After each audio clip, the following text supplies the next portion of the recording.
And now, Mystery Theater.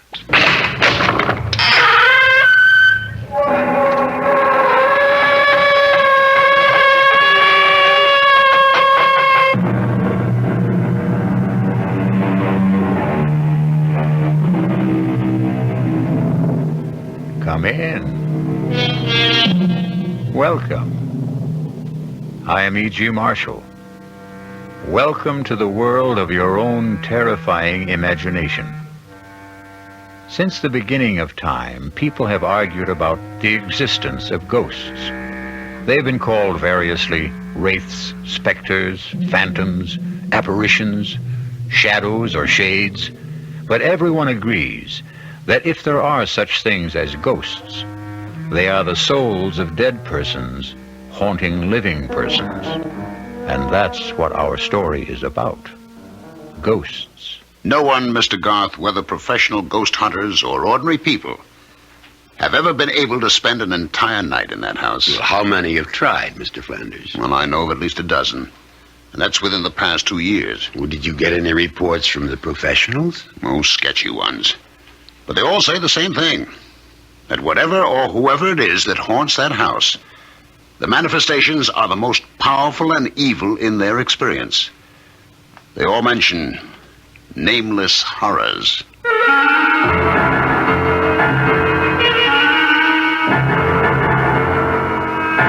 Our mystery drama, A Ghostly Game of Death, was written especially for the Mystery Theater by Murray Burnett and stars William Prince.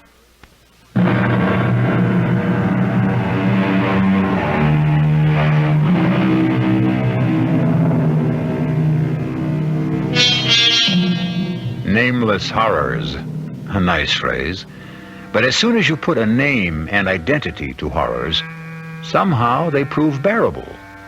In the last century, people have shown that they can and do bear up under mass genocide and atomic bombings, but the horror that is nameless, that is the most fearful of all. And our spine tingler will try to put a name to one kind of horror. You are not real. There are no such things as ghosts. I'm just imagining things. But I see you. I see you. No, don't hurt me. Whatever you are, please, stay away from me. You want me to leave the house? I will, if that's what you want. Just please let me by. I'll go right down the stairs, walk out of the house, and never come back. Is that what you want? Please. No! Don't touch me! Let me out!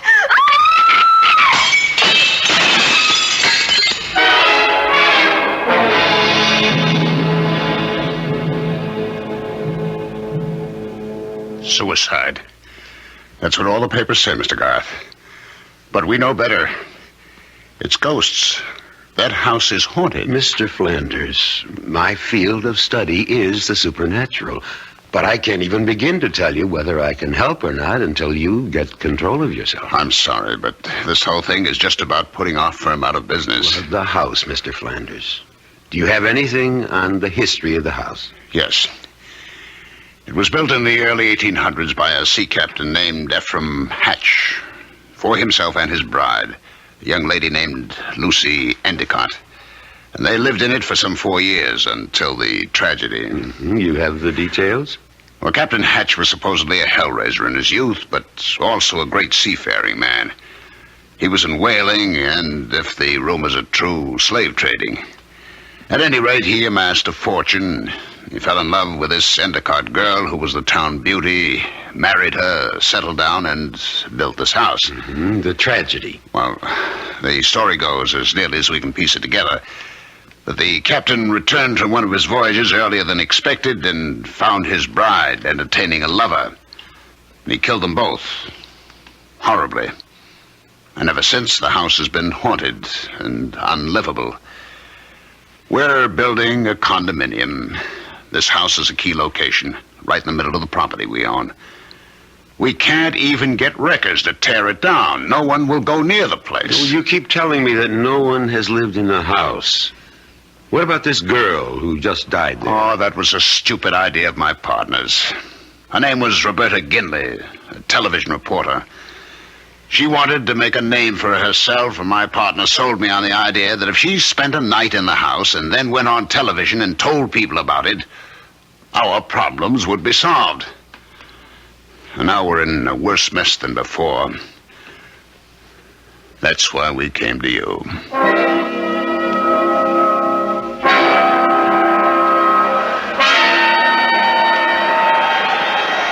Well, there you are, gentlemen. The haunted house. Well, is it always this windy, Mr. Flanders? No, Mr. Kelly. Only when the wind blows from the east off the ocean. Well, for a haunted house, it looks substantial enough. Well, shall we go up to the house, Mr. Flanders?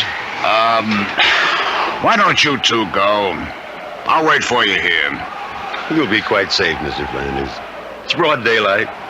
Jim Kelly here has been with me in more haunted places and dealt with more ghosts than any man, except myself. And don't forget Byron. Byron is my dog, Mr. Flanders. And like me, he doesn't believe in ghosts. Huh? Do you, Byron? I'm not scared, gentlemen.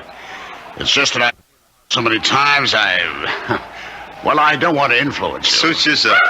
Come on, Jim. Let's go, Byron. You bring all our gear, Jim? Well, it's back at the motel. We won't need it until tonight. Wow.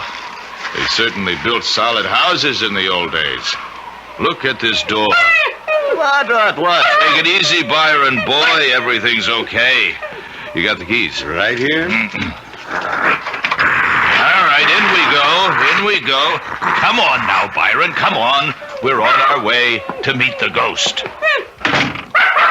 Tim, keep Byron quiet. Sit, Byron. Come on, sit. I don't think we should bother with the downstairs. Let's go up and see where we're going to sleep tonight. All right, I'm with you. Come along, Byron. Oh, this looks like the master's bedroom. I'll sleep here. And I'll sleep in this little alcove here, right off your room. Byron, what is the matter with you? I wouldn't try to take him into that alcove, Tim. He can stay in this room with me tonight. All right. Hey, there's a door here leading outside to what you call the Widow's Walk. Want to come out and look around? I'll be right with you. Just checking the fireplace. Gonna need logs. Okay. Where's the door? It's right here. Hasn't been open in a long time. What a view. Look at that ocean. Any woman waiting out here to see her husband's ship come in might be blown away. From what Flanders tells, the captain's wife wasn't too anxious for her husband to return. That's right. She was too busy entertaining her lover. Watch out now! You go over the rail! Oh, thanks, Mr. Garth. If you hadn't caught me, I would have gone over. What happened? Oh, nothing. I don't know. I lost my balance. Come on, Tim. We know each other better than that. What happened? I really don't know, Alex. I swear, I thought someone pushed me.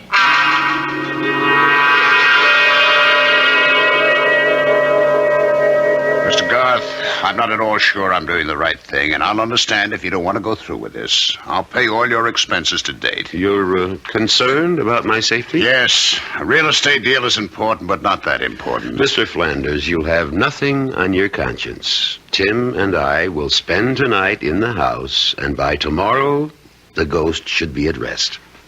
And you think there is a ghost? Well, of course. I just don't believe in its malevolence. Have you taken care of the wooden logs for the fireplaces? The men wouldn't go into the house, but you'll find plenty of firewood outside the door. Fine. Then I'll be on my way.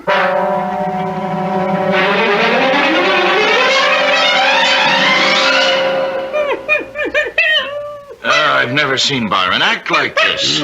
Something to think about. Well, I've been with you on about 50 of these haunted house deals. You think there's something different about this one? Well, I don't know, but I'm going to find out. Well, I've heard that sort of moan before. According to you, Alex, it's a ghost in pain. It is. Sounds like the evenings entertainment is about to start.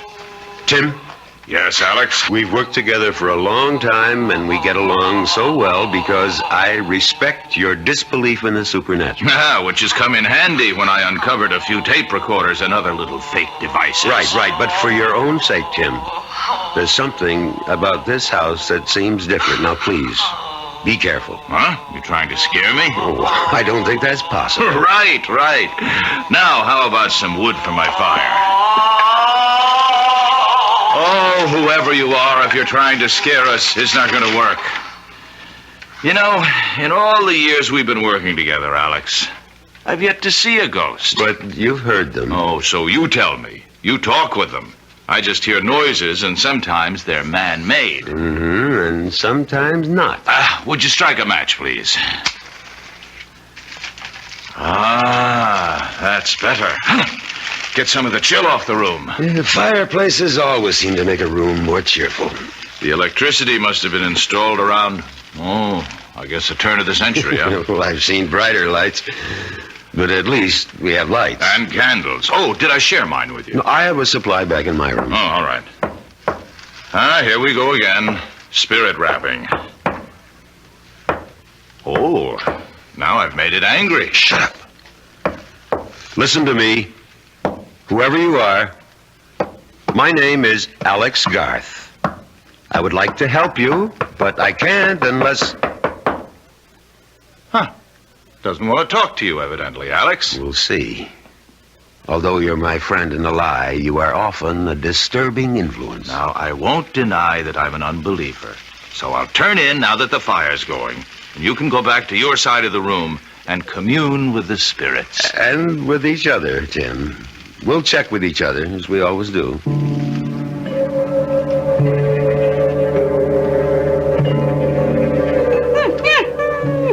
Oh, quiet, Byron. It's all right, boy. It's all right. Oh, trust me, Byron. You like your ears rubbed. Expect me to sleep with all that racket going on? Has Byron gone bananas? Well, I'm trying to quiet him. Easy, boy, easy. It's all over. Tim, is there any way we can get Byron out of here? He's beginning to froth at the mouth. He's covered with perspiration. Well, I don't want to let him out now. He'll just get lost. He'll get over it when he sees nothing's happening. Hey. What? My lights just went out. How are yours? Going. Gone. Easy, boy, easy. I know you're in trouble. Please, let me help you. If you'll show yourself, I could help you. I've helped others. Believe me. Is your name Lucy? Lucy Endicott? If you are Lucy, would you rap twice? Can you? Byron, come here. Come here, I said. Lucy, you're frightening a dumb animal. You're not frightening me. I'm sure you don't want to terrify a beast who's never done you any harm. Byron, come here. Come out of that corner. Come to me. Come on, good God. Come on. Alex, the fire's going out in here. So we go to the candles. You've plenty of matches, haven't you? Yeah, I'm fine, but I'm really worried about Byron. Oh, somebody's playing games. I'd try to find the fuse box if I could, but... Hey. What is it, Tim? Well, whoever's at the controls is pretty good. A nice cold gust of wind just blew out the match I was using to light the candle. Well, I've got a couple of candles lit. You want one? Oh, no, thanks. I'm not scared of the dark. That pounding, that's a new one, isn't it, Alex? It's new to me. It isn't spirit rapping. Sounds like someone wants in. You want to go down and open the door? Oh, no chance. Hey, Alex, is your side of the room rocking like a boat? I'm steady as a rock. Was that Byron? Yes. What happened? I'm not sure. He's dead, Tim. What? His neck seems to have been broken. Tim, did you hear me? I said Byron is dead. Tim, are you all right? Tim, what is it?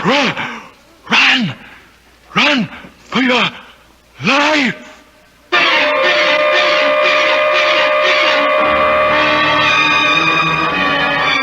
Each man has his own nightmare, something from which he will run, driven by the secret whips of his own fears.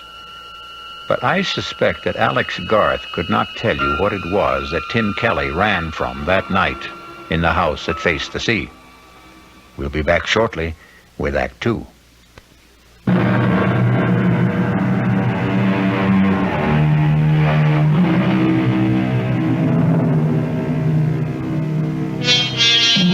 Alex Garth, authority on the supernatural, has undertaken to spend a night in a house so demon-ridden that workmen have even refused to tear it down.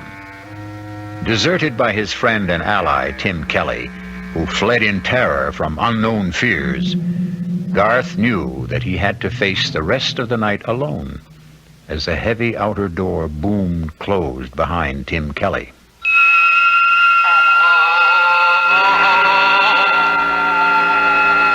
Will you show yourself now? I promise not to run away like my friend. You'll never find peace unless you let me help you. There can be no rest for you except through me. Do you think you're being punished for some sin you committed when you were alive? That isn't you. Is it, Lucy? Please, let me help you. I will not let you in, and I will not leave this house. Rocking the room doesn't frighten me. I'm not afraid. Mr. Coggins! We've split a top gallant. Keep her steady or I'll kill you!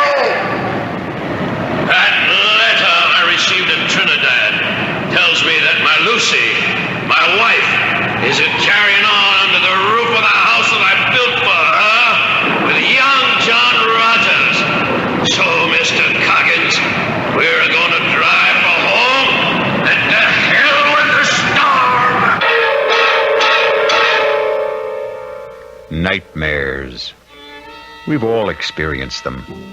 But I venture to say that none of us has experienced the horrible sights, shapes, and sounds that Alex Garth saw and heard in that dark room of the haunted house for the next hour.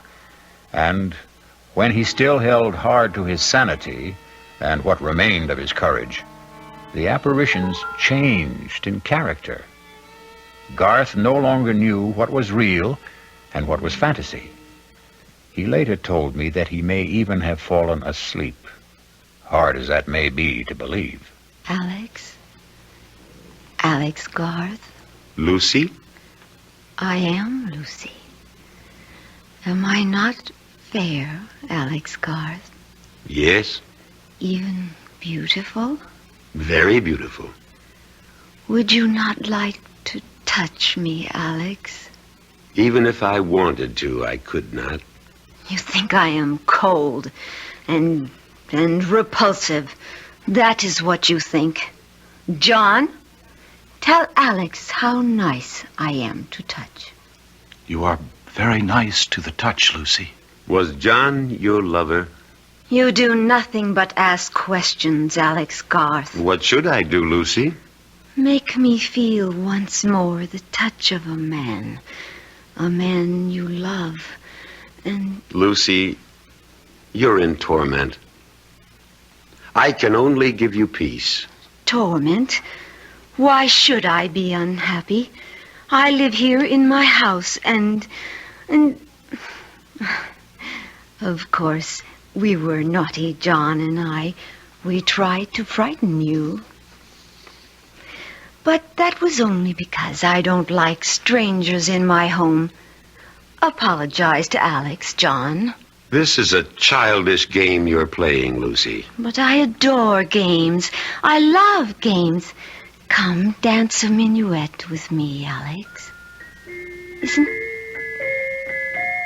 Isn't the music lovely, Alex? I don't dance the minuet, Lucy. John, you dance with me.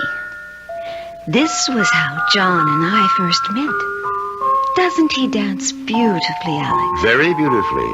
Remember, John? Remember how you looked at me that night? Yes. And that old witch Hannah saw it and wrote the letter to your husband. Oh, not then, John. It was much later. Look at me that way again, John. Oh, you're no fun. No fun anymore at all, John. Alex, you come and dance with me. No, thank you. You are afraid, Alex. Yes, I am afraid. John, you heard. He is afraid. I said I was afraid, Lucy, but not terrified. Fiddlesticks. You play with words, Alex Garth. And you want me to play ghostly games with death, don't you, Lucy?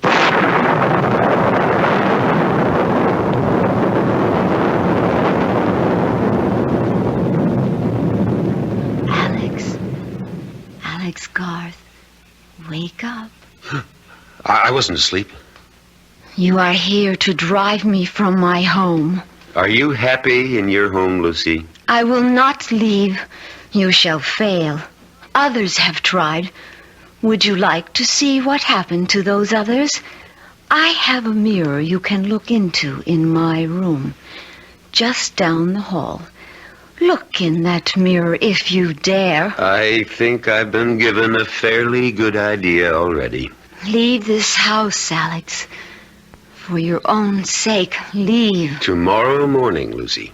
Tomorrow will be too late. Dizzy. My head's going around. Sit down. Sit down, Alex Garth, and the room will stop spinning. There. That's better, isn't it? I'm still dizzy. I warned you.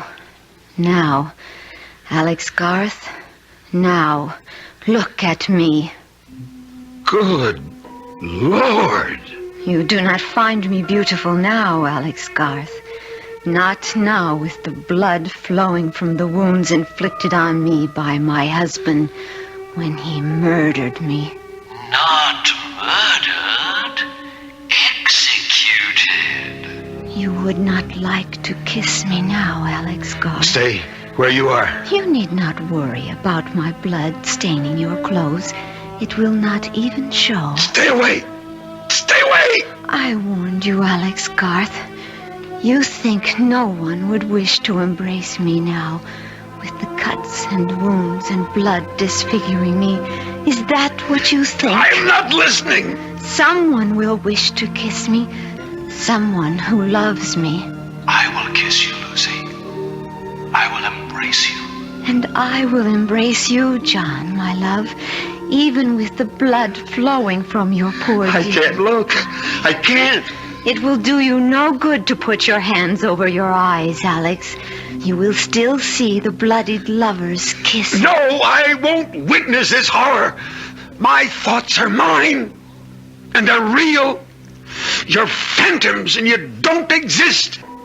For many we don't. But you know that we do. We are here, and we are real. And the only way you can banish us from your mind's eye is to run. Run, as your wise friend did. Run, and you'll see us no more. No. No, Lucy. I'm not leaving this house.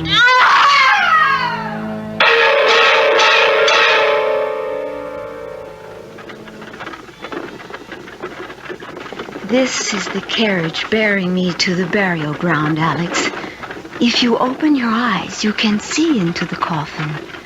The undertaker did a fine job. I looked almost as pretty as I did before I died. I was wearing the dress you see me in, Alex, and the only mourner following the carriage was my mother, the only person in the town who wasn't afraid of my husband's wrath, the only person who didn't believe I was a wanton.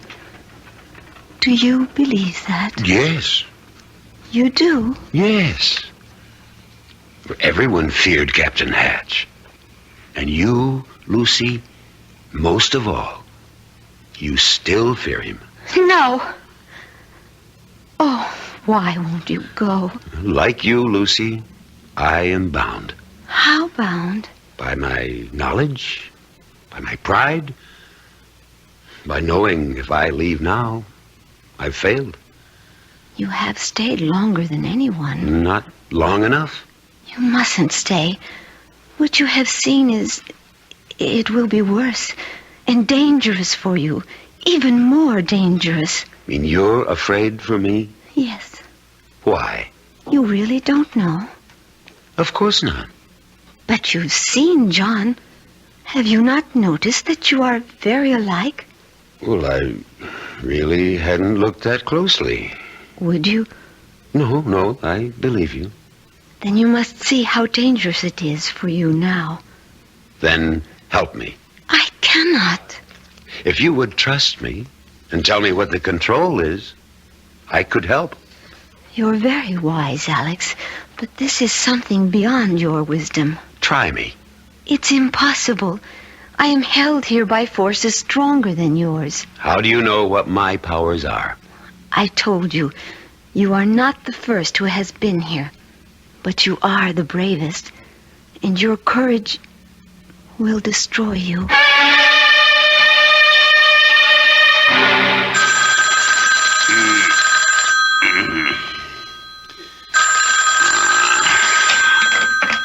Hello. Mr. Flanders?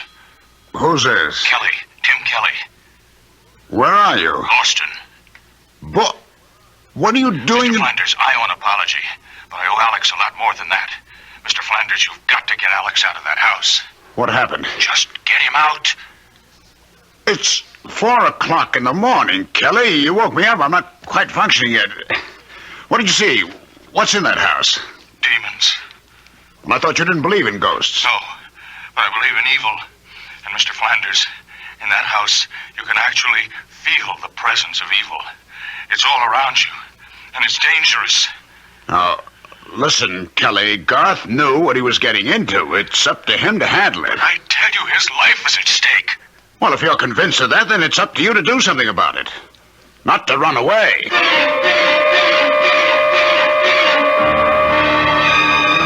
You speak to me of powers, Alex Garth, yet you are afraid to test them. What kind of test do you propose? The mirror. The mirror in my room. Let's go. Well, come along. I'm warning you, Alex Garth. Wait a second. Your death machine will not help you. Death machine. Oh, you mean the revolver. Call it what you like. It spits fire and noise and has been used stupidly by stupid people against us. Surely you know better, Alex Garth. No, it gives me something to hold on to. Come on. You could try to hold on to me. This is your room? You fear to go in? Well, I'm wondering what it is about this room that... This is the room Tim ran out of, isn't it? The mirror is over here. Now, look in the mirror, Alex Garth. Look well. See, Alex Garth? Is that you, Lucy? It is I, Alex, as a very young girl. And your schoolmates? Who are they? Schoolmates. Is John among them? Look. Look in the mirror. I can't make out the faces. Now you're grown. I can't. Oh! No! No!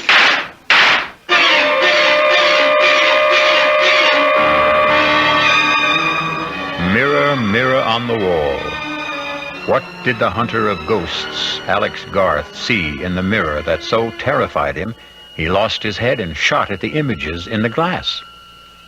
I'll be back shortly to tell you what Garth saw when I return with Act 3.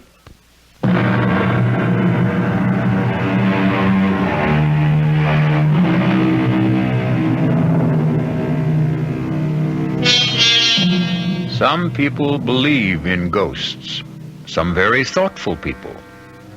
There are others who say if you believe in ghosts, you will see ghosts. And Alex Garth, expert on the supernatural, is not only seeing, but talking to ghosts.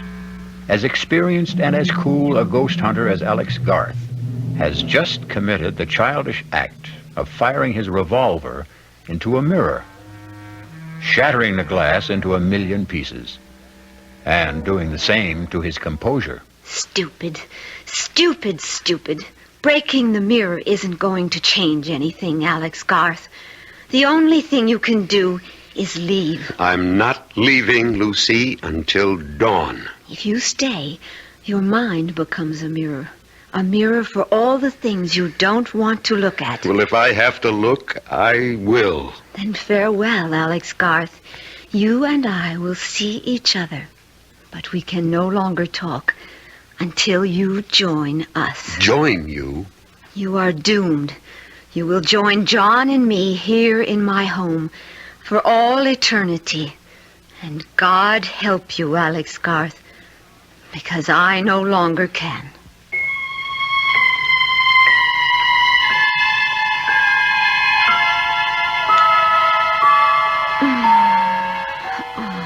Lucy. Lucy, is that you? Lucy, my darling, my love, I must go now. No. Please stay a little longer. Just a little longer, dear heart. Why did you marry him, Lucy? You went away, John, my love. You left and never said a word. How could I, Lucy? You know I didn't have a penny. You could have told me you loved me. You knew that. You knew it all the time we were growing up. Sometimes when people grow up, they change, John. And I was afraid you no longer cared for me. That's why you married the captain? I didn't want to be an old maid. Oh, there was no chance of that. I was afraid. I was afraid, John. And he was so strong. John, I'm going to have a child. What? I'm going to have a baby, John. Your baby. You're sure? I'm sure. Then we have to leave. You must come away with me, Lucy. Where will we go? West. To a new place. For a fresh start. Somewhere where Ephraim can't find us. There is no such place. Of course there is. Lucy, you know what will happen if Ephraim discovers that... Ephraim won't be home for at least a week. He was in Trinidad the last I heard... Lucy! Lucy, it's me! Your husband! Come on down and unbolt the door! Oh, no. What'll we do? Hide! I must let him in. Where? Anywhere. Quick! There, in my wardrobe, behind my gown. Lucy! Coming, Ephraim! Just getting my robe. Don't be wasting your time, Lucy. It's been 4 months since I've seen you last. All right, Lucy. Where is he? Who? John Rogers, your lover. Have you gone mad, Ephraim? Aye, maybe. Mad with jealousy. Stop lying and tell me where he is. You're hurting me. Aye, and I'll be hurting you a lot more unless you tell me where he is. Who put those terrible ideas into your head? The widow Davies, that's who. And you believe that old gossip? Tell me she lies. Tell me. She lies. Aye. Lie there and snivel whilst I roust out your fancy man from wherever he's cowering. There's no one here, Ephraim. As God is my witness, no one here at all. Well, for your sake, I hope you're right. But the widow told me she saw him sneaking into this house tonight. She lied. She lied. Maybe. And now, how about your wardrobe? Ephraim! I am with child. Get up on your feet. The child is yours, Ephraim. Your child. You think I'll have my wife carrying another man's child? No. Oh! You'll be killing your own child. Liar! Cheat! Stop! Stop! Aha! He's here. The man who got you with child. Then come here and stop me. Come on. No. You know I can't do that. Can't? You mean you won't? You know as well as I do that I've never had anything to do with your wife. Just as you know very well who I am. What I'm trying to do here. Then do it. I'll match my blade against your pistol anytime. Captain! No, John! No! So, you came out at last, did you? Now, tell me how you like the taste of steel.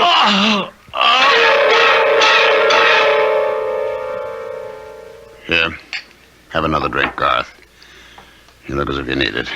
Flanders, there isn't enough liquor in the world to warm me. Not after what I saw at your house.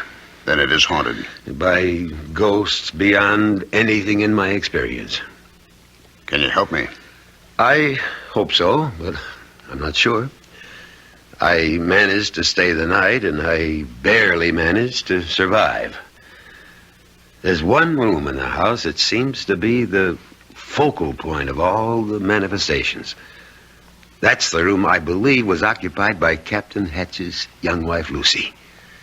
That's the room from which Tim ran last night.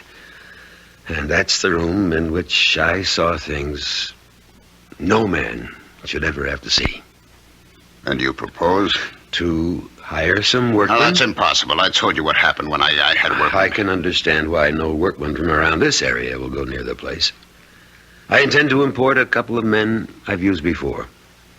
Well, you could try it, but what would you want them to do? To dig into and around that room and see if we can find something that will account for the hauntings. We?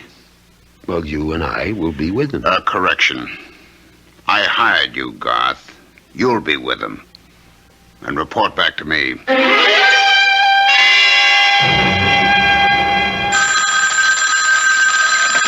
Hello?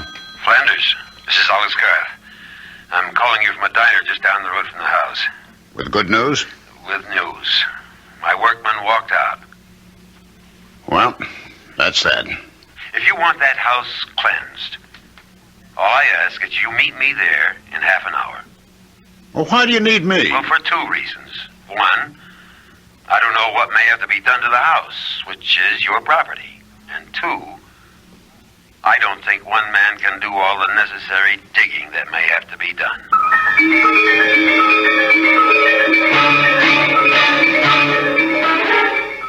Oh, I see what you mean about this room. Yeah, we'll try not to think about this house or the stories about it. Just hand me that hammer. What do you want with a hammer? I want to test these walls and floors.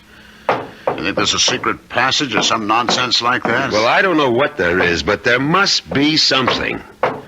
You'll have to take my word for it that what goes on in this house isn't an ordinary lost or restless spirit seeking solace. It's something that's planned and controlled.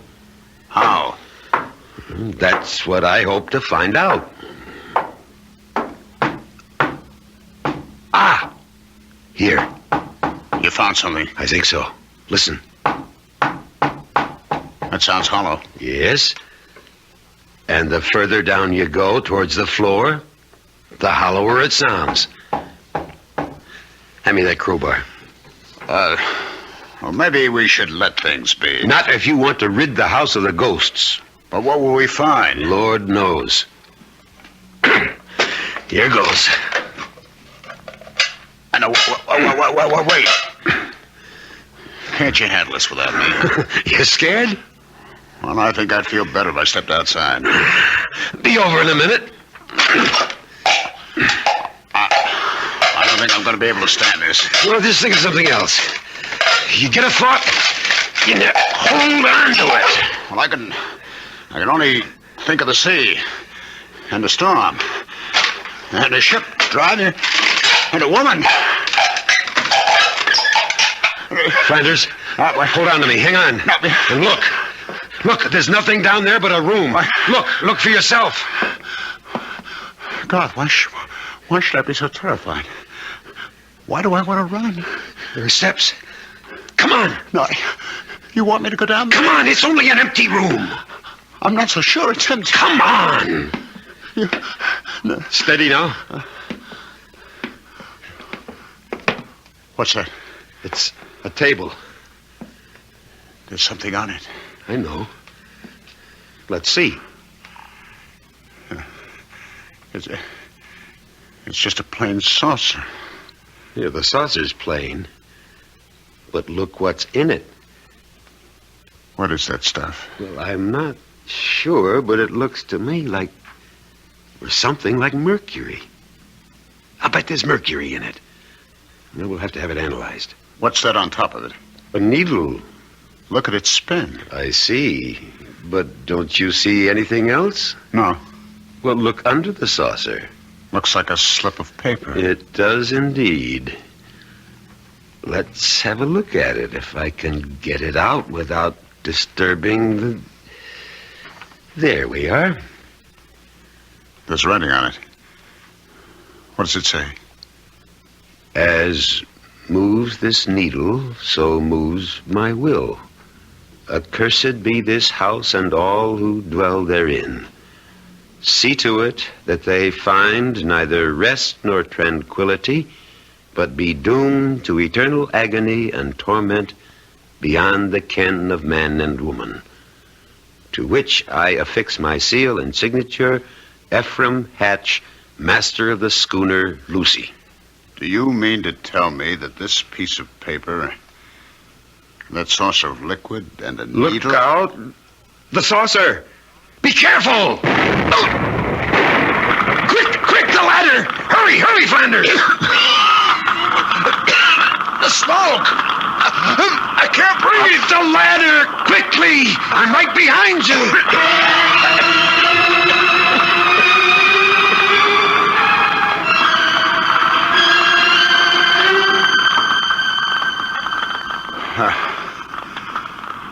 How do you say thanks to a man who saved your life? Oh, don't bother. You wouldn't have been down there in the first place if I hadn't insisted. I owed it to you to get you out of there. Garth. Yes? I want to explain about my upsetting the saucer. I wouldn't say this to anyone except you, but I'll swear that something pushed my hand. Do you believe that? Yes, Flanders, I believe it. And now your house is cleansed. The fire will see to that.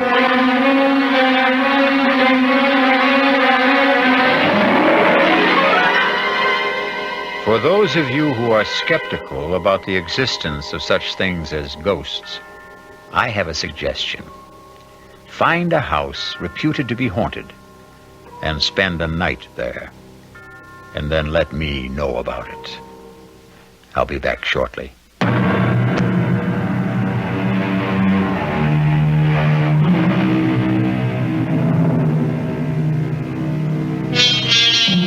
Alex Garth is still an avid investigator of the supernatural.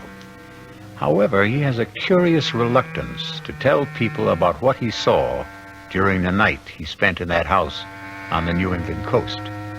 And he never admits that many times in the dead of night, he sees again the face of Lucy, her lover, and the terrible sword of Captain Ephraim Hatch. And he awakens with his mouth open in a soundless scream. Our cast included William Prince, Ralph Bell, Joan Tyson, William Redfield, and Gil Mack. The entire production was under the direction of Hyman Brown. This is E.G. Marshall inviting you to return to our Mystery Theater for another adventure in the macabre. Until next time, pleasant dreams.